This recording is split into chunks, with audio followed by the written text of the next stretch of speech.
গ্রেপ্তার করা হলো গোঘাটের দাপুরে তৃণমূল নেতা তথা কামারপুকুরের পঞ্চায়েত প্রধান রাজদীপ দেকে। তার বিরুদ্ধে তোলাবাজির অভিযোগ ছিল।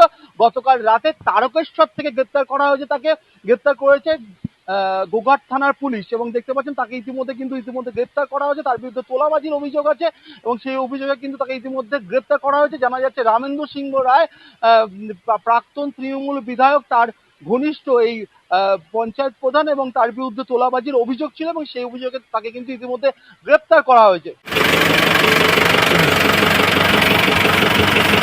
দাদা, কেন আপনাকে গ্রেপ্তার করা হলো? রাজনৈতিক ষড়যন্ত্র, মিথ্যে কেস দিয়ে ফাঁসানো হচ্ছে। কারা বলবেন কিসের জন্য? তৃণমূল কংগ্রেস করার জন্য যেভাবে সারা রাজ্যেতে সবাইকে হেকেল করা হচ্ছে, এটা নতুন কিছু নয়। কণ্ঠরোধ করার প্রচেষ্টা গণতন্ত্রে। কোথা থেকে আপনাকে অ্যারেস্ট করা হলো?